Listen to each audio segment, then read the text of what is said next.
Il y a énormément de confusion à propos de l'agilité. Certains diront que c'est une méthodologie, un framework, un process, une manière de développer des logiciels, voire qu'il faut avoir des réunions où on se tient debout, des stand-up meetings. Dans cette vidéo, nous allons vous expliquer ce qu'est l'agilité, d'où ça vient, quand et comment l'appliquer. Bienvenue à toutes et à tous, vous êtes sur la chaîne Agitips qui a pour ambition d'aider les personnes qui débutent dans l'agilité et dans Scrum. Il y a plusieurs années, la majorité des logiciels étaient développés en mode cascade ou waterfall. Dans la méthode waterfall, les tâches sont exécutées par phase de manière linéaire et séquentielle et la progression s'écoule vers le bas. Chacune de ces phases représente une étape distincte et chaque étape se termine généralement avant que la suivante puisse commencer. La méthodologie waterfall trouve ses origines dans le monde de la fabrication et de la construction.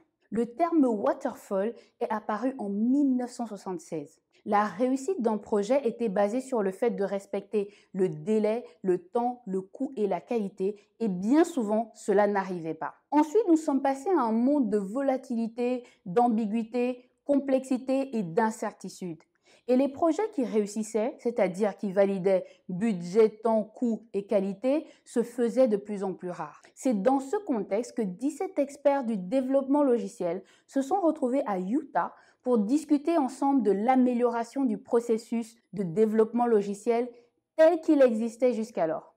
En 2001, le Manifeste Agile est né. Il se nomme d'ailleurs Manifeste pour le développement agile des logiciels. Il s'agit de 4 valeurs et 12 principes qui doivent servir de guide aux équipes et aux entreprises.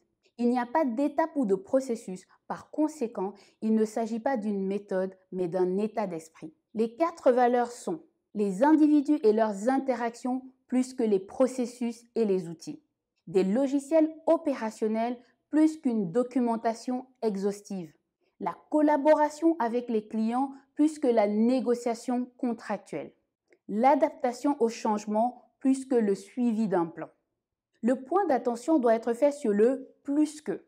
Il faut noter qu'il ne s'agit pas d'oublier les éléments de droite. D'ailleurs, le manifeste dit « Nous reconnaissons la valeur des seconds éléments, mais nous privilégions les premiers ».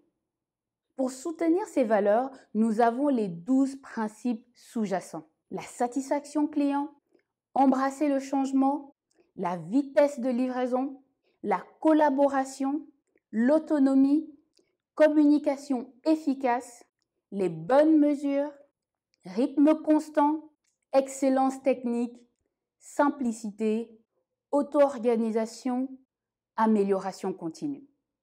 Les entreprises embrassent l'agilité aujourd'hui afin d'améliorer leur performance, leur prédictibilité, leur flexibilité et leur capacité à innover afin de satisfaire leurs clients.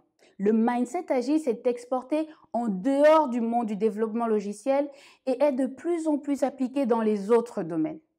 Si vous travaillez et suivez ces valeurs et principes, vous êtes agile. Les principes tels que les stand-up, les user stories, les estimations ne sont que des moyens d'y parvenir. Ces moyens ne conviennent pas à tous les environnements ou contextes. J'espère avoir clarifié le sujet. Si vous avez plus de questions cependant, mettez-les en commentaire, nous nous ferons un plaisir d'y répondre. Si vous avez aimé cette vidéo, n'hésitez pas à la liker et partager. Et enfin, abonnez-vous à la chaîne Agitips pour ne rater aucune de nos vidéos.